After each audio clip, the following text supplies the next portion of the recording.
Hey everyone, it's Jamie from Independence Street, NOLA, and Seasons of Ritual. And I'm here to talk about the Stark Moon that was conjunct, as you can see, at 7:14 this morning. So I just wanted to show you what the zodiac will look like at the time of the exact conjunction. You can see here that this is hard when things are backwards. We have all this energy in Aries, right? And I cannot tell you the amount of people that were texting me and saying, why is Instagram, Facebook, TikTok freaking out? Because what's going on with Aries? Um, and it's this idea that we have all these planets and celestial bodies in one sign. So if you guys have been following the channel or any other astrologers for that manner, you will remember that a stellium is when there's three or more planets in one sign. So this is obviously a stellium. We have nine, let's see, one, two, three, four, five, six, seven, eight, nine heavenly bodies in Aries. But it's important for you guys to remember that these stelliums have been building since January. Aquarius, we had a stellium. We had a stellium in Aquarius. We had a stellium in Pisces, and now we have the stellium in Aries. And to me, this is how we understand why this is the year of the fire horse. All this energy concentrated in these signs is to me making this wheel turn, right? It's a number 10 year. 2026 equals 10. 10 in the tarot is the wheel of fortune. And so all this energy stacking up to me is why things are moving so quickly. Okay. Along with other things, depending on how much you're into astrology and how much you're keeping up with space, with space weather and things like that. But I would say if you wanted a representation that you could see, this right here, right? Everything's in this sign to get things moving, to keep that wheel moving. The energy isn't spaced out, if you will. It's in one, it's weighted so it has to move. Okay. So what I'm going to do now is pull up the chart for where the planets are right now. Okay. You can see right here before I do that, the sun was at 27 degrees of Aries. The moon met the sun at 27 degrees of Aries. To me, that those later degrees are king or queen energy or king and queen energy, I would say, if you're working with this in the degrees with tarot. So this would be Queen of Wands, King of Wands energy.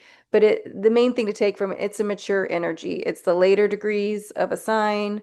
It knows things at this point, right? So the way that I interpret it is then we've got to be able to make some different decisions, better decisions, different ways of interpreting, different ways of listening, different ways of speaking.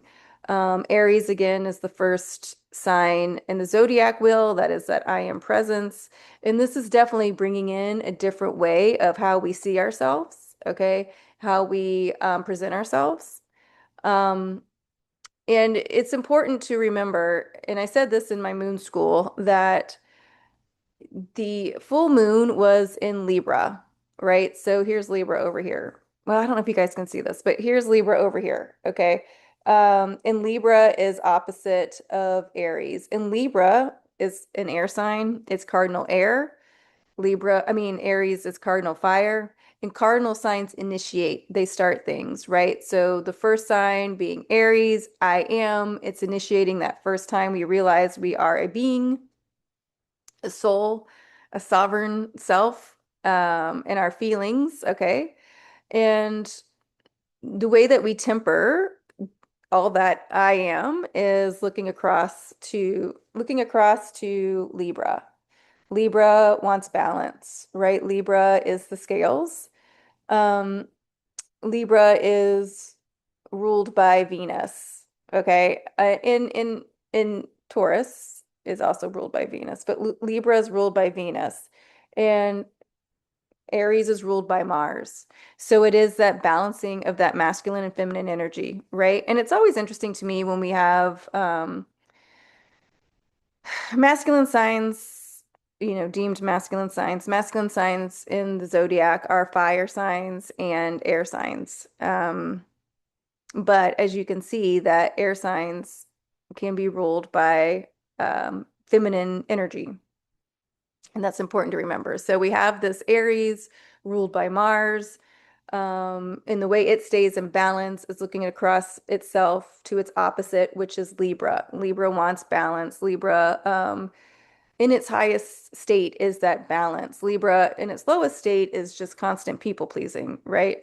Um, because Libras, it is beautiful that you guys want things to stay in balance, but you have to remember your I am self, right? And not just be caught in the other, right? To get things back into balance. So what I'm trying to say is the full moon was in Libra, and that was showing us what is out of balance in our lives at this time, right? Oh, wow, maybe doing things that way, or some outdated ideas, or outdated ways of thinking.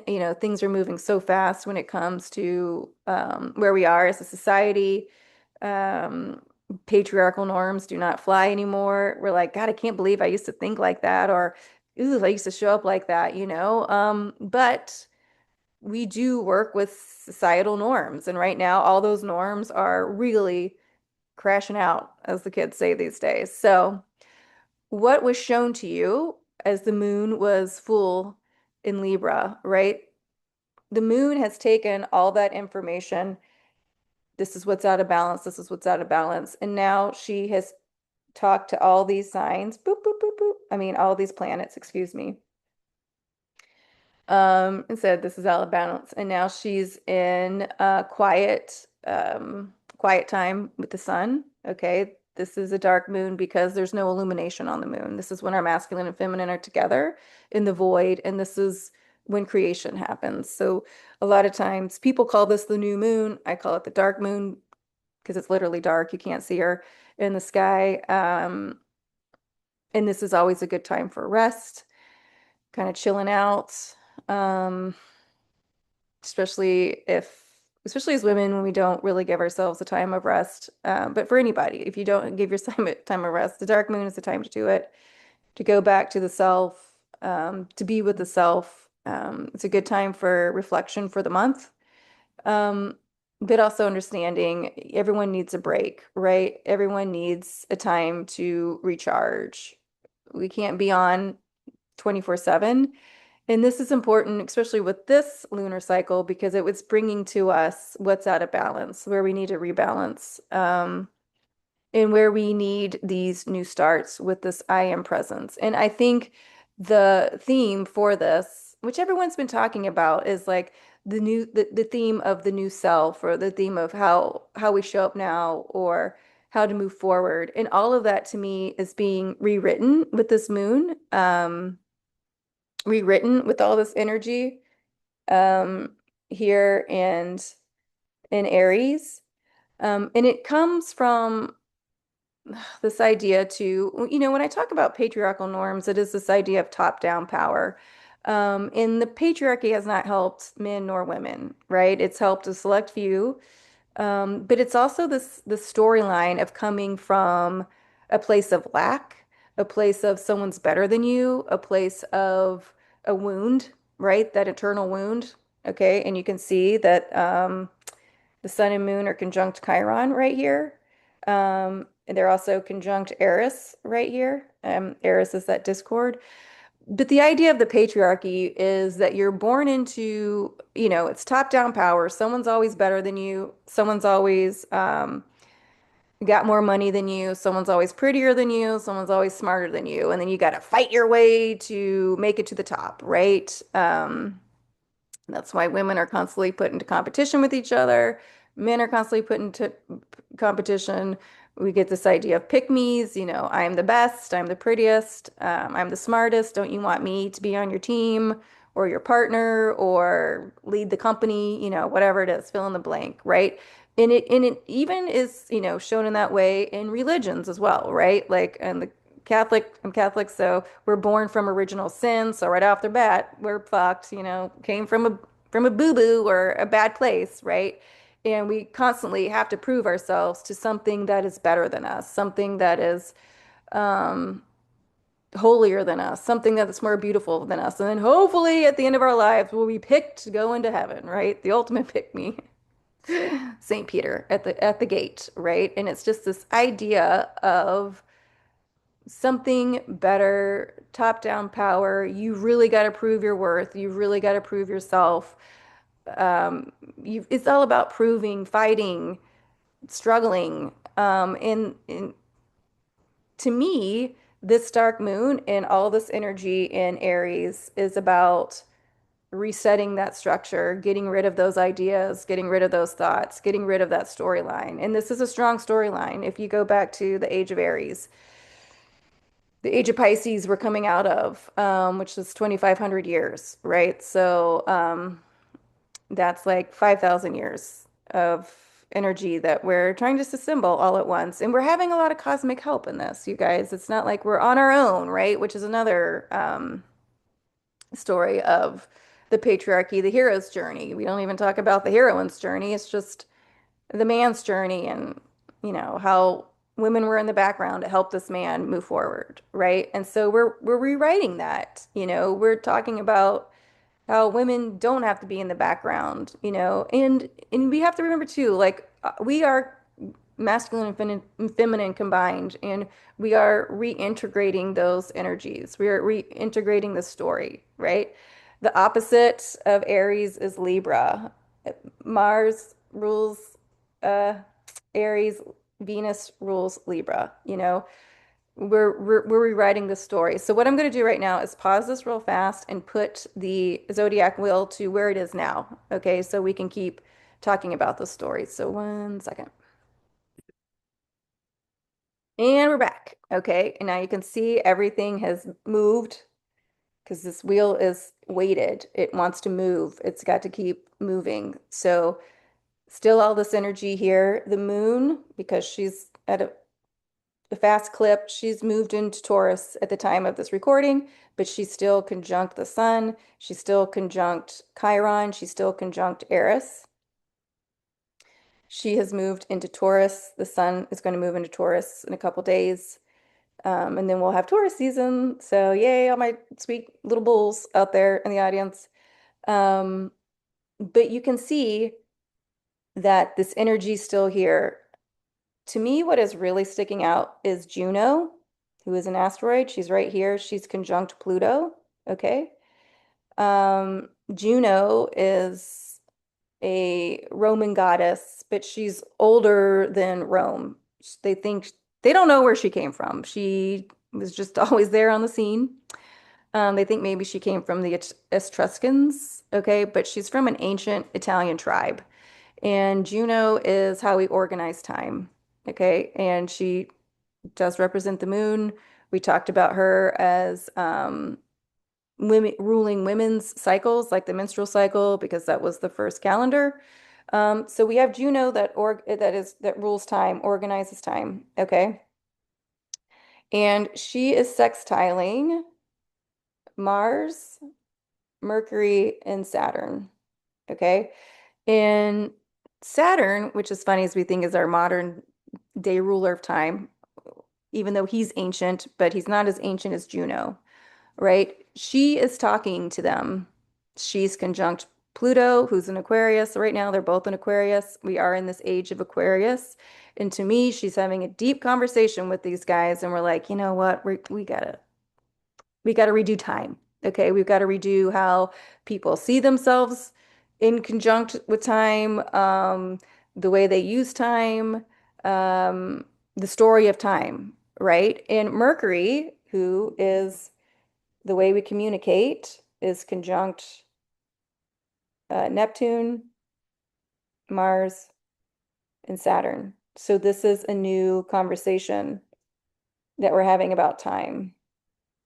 Juno and Saturn having this conversation with Mars and Mercury at the same time of the dark moon when things come from the void, right? Where things are created is huge. Is huge to me. Okay. Um, in the fact that Mars is listening, because when we talk about like a hierarchy, it goes like Aries. Aries is ruled by Mars, but Mars is ruled by Saturn because Saturn's the granddad. Okay. Or the pop pop, however you want to say it, of that. But who's over Saturn would be Juno because she's there before Saturn. So they're having this conversation with Mars in Aries, and it's in these young degrees, right, of Aries. And it's this way, okay, well, how are we going to move forward now? How are we going to construct time now? And this is like a deep conversation. This is wide, right? She's in Aquarius, which is the cosmos, the universe. So it's resetting this. It is basically killing the old way we did things with Pluto, right? Pluto's that transformation. Pluto is death and rebirth. Okay. So they're having this talk. And, one of my mentors, Heather, she always says the way we keep moving forward is we can't bring the old baggage with us. So this is uh, a deep conversation. Mercury's involved, Juno's involved, Pluto's involved, Mars is involved, Saturn's involved, Neptune's involved. Neptune rules Pisces. Pisces is that spiritual side of us, right? Neptune is dreams.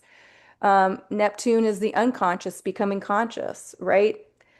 Pluto is the unconscious becoming conscious. What is coming up? Maybe we realize, God damn, I don't like that I spent all this time doing this or that or the other. Or maybe it's coming up, no, now I don't have to spend all my time doing that. I get to spend my time doing this, right? It's a pretty intense conversation that's happening with this dark moon, okay? With the I am self, with that I am presence, okay? And, you know, Mars in Mercury being in between Neptune and Saturn, right? Dreams, spirituality, Saturn, boundaries. Okay. It's keeping these guys from popping off, if you will. But Mars also, to me, has become that spiritual warrior. Aries has become that spiritual warrior. Okay. So, what is this new conversation they're having with us? How to use that fire, how to use that flame, how to use that I am presence, right? Um, Juno was restructuring all this. So let's just say, for blanket statement sake, okay, Age of Aries brought in the patriarchal top-down power. Um, you know, um, we call it armies coming in, just taking things, right? Nope, that's mine, taking things, colonialism, all that stuff, okay? And before that, when we had the age of Saturn, we got to go back, people understood their boundaries. It was the golden age. People understood, okay, I can hold this much and I can work with this, and this brings a bounty, and I can share this bounty, right? Well, when Aries came marching in, there was no boundaries, right? We're now in that age of Aries. Um, taking and grabbing, patriarchal top-down power. And then we went into the age of Pisces. Um, really no boundaries. Pisces is mutable water, okay? The rise of social media, being messy, being in people's business, Um, but also being caught up in other people's feelings, being caught up with other people's emotions. And this was the rise, like, of, groups had to stick together in order to be safe, right? Because Age of Aries coming in, taking what they wanted. Um, but it was also like groups to be safe, but also that is how people formed identities. You belong to this group, you belong to this whatever, fill in the blank. And now we're in this age of Aquarius, which is fixed air, okay, which is about the individual. So yes, groups they're just not there anymore, and I say this in a sense of being someone that's my age, and like, also social media has blown everything up, and algorithms make you see what you want to see. But like before, when you had, like, like Revenge of the Nerds, right? And you had the jocks and the punks and the goths, and like people were put in groups. And you had rock and roll, you had disco, you had all these things. And it might not translate to younger people, but back then, like, you were kind of seen with a group, or you were kind of on a fringe group, whatever. And I just don't see that much anymore. I mean, I live in New Orleans and they had the puppet show, so there was definitely a bunch of like performers and like, clown, like people that are clowns and puppeteers, those groups were here. So there's still that, but it's not like how it used to be, where you were part of this group, okay? And this is how you spent your time, okay? And you did this, right? You do still see that again, maybe with the rise of unions coming back, okay?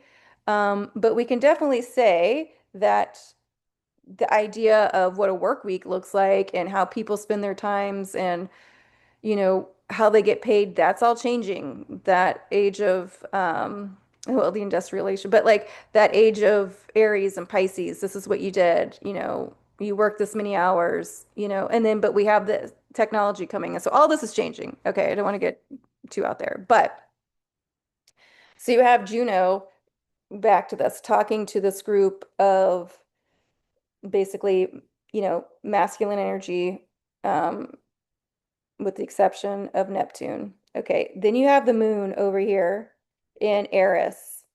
Okay, Eris is discord. Okay, she's been conjunct Chiron, which is that wound that we have to heal for months now. And you have the moon, who now has moved into Taurus, who's ruled by Venus, and she's having this conversation. So the sun, which is our masculine, and Chiron, which is masculine, is flanked by the moon in Eris, and they're having this deep conversation. Okay. Again, it's this feminine energy coming in, having conversations, rewriting. What do you think your wound was? Why do you think you couldn't make it, or what you thought your shame was? Okay. The end of Chiron's story, which most astronomers don't talk about, is that he finally gets healed. That's why he gets to go to the constellations. He gets healed. And so the story is whatever this wound was, or you thought was, or maybe is, does get finally healed in order for things to move on, for there to be peace, for you to live a different life, for you to accept who you are or accept that that was never you. Okay. Again, the sun is the 27 degrees Aries, that I am presence. Who are you now?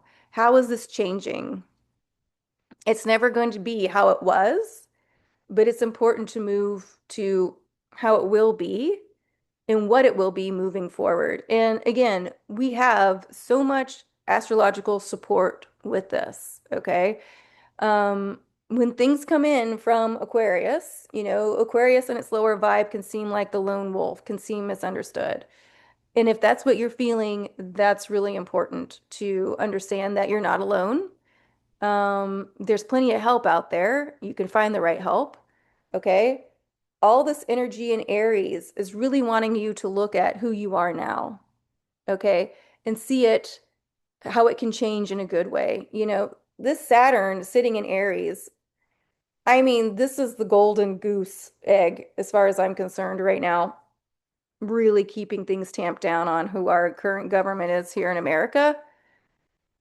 And, you know, Pluto, also sextiling Mars and Saturn, is going to show what needs to end when it comes to this idea of patriarchal rule, top-down power, the theatrics of it.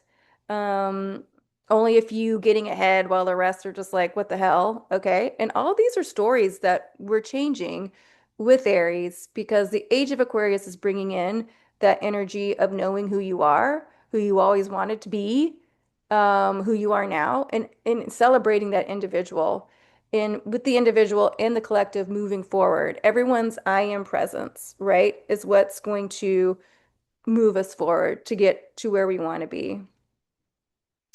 The moon now being in Taurus, fixed Earth, right? We're all flamed up from being in Aries, and we get to go lay on the grass, right? We get to take a break, if you will. Start planting these seeds. She's in this conversation with the sun.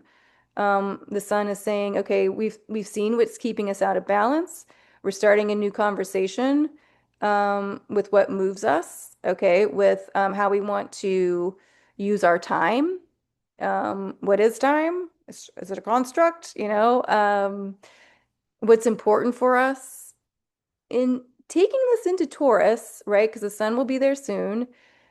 Once this moon starts to get illuminated, that's what I call the new moon. That's when, okay, all right, I start really kind of connecting the dots. Right now is the time of magic. Right now is the time of the void. Right now is the time of speaking to see what will create, what will come out of that. But once we go into Taurus and we do start to plant these seeds in fixed earth and start to see what it is that we're creating um, for this next lunar cycle, that is where, because it's fixed, that is where we're going to get a lot of support. So if right now you're kind of getting these things, you're healing this idea of who you were, this Chiron, right? Eris is bringing in the discord, like, don't believe that shit. You can do this. Um, Mercury in this new conversation with Mars, okay, in this new conversation with Juno, okay. This new conversation with Neptune and Saturn. We're restructuring all this stuff. We're restructuring, um, you know, it's like a restructuring of the self and how we see ourselves in the concept of time, in what we want to tell ourselves, right? Because it's that I am. What are we telling ourselves? What are we telling ourselves now? Are we feeling empowered? Are we feeling the change, right? Are we feeling okay, it's time to do things differently? We're going to move that into Taurus, fixed Earth, and understand how to lay that groundwork. But right now, what we're understanding is who we are and how we've changed, how there is a new conversation, how we can be okay with this change, okay, and be okay understanding this is the change we ask for. And if you're like, Neptune, the unknown, the unconscious coming conscious, Pluto, that bringing things up from the dark into the light, we're working with this. Things can change. We can change. We can start making new opinions, new ideas, right? That's also, Neptune in Aries. How do we see spirituality now with ourselves with it? Where does there need to be a boundary with spirituality? Is it actually helping me or hindering me, right? Saturn in conjunction with these planets, right? But the moon has already had this conversation and she's hauling through this, okay? She's on her own clip. What can we say? But it's also important to understand she spoke all this to the sun, who's at 27 degrees. Be okay with not knowing exactly, right? Because that Neptune is still in there working with Mars, and Mercury, okay?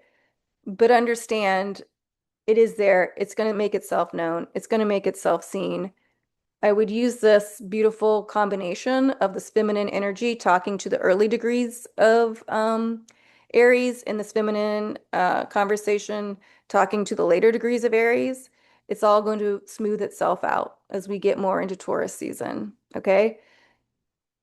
I hope this is a good ending to this lunar cycle for you guys. I hope you guys are taking a little bit of a break. I don't want you guys to get too stuck in the head. I want you guys to get more moving into that fire that is you, that is Aries, okay? In these final degrees, the sun is there before um, he moves into Taurus season. Um, but I hope you guys understand there's a lot of astrological help with this, okay? It's out there. It's important that we take these times to be quiet and to listen. Okay. A lot of our answers we do get answers to our questions if we just take these times to listen. Okay, friends, a little bit of a longer explanation. We talked about a little bit more planets than just the moon and sun. But I hope that it has helped. If you guys have any questions, please reach out. You guys can get in touch with me through my website, www.independenceSTtarot or stnola.com. I'm on Instagram at Independence STNola. And then as always, share with your friends, like and subscribe and all those things that I gotta say. So, all right, friends, happy dark moon in Aries, and I'll see you guys soon.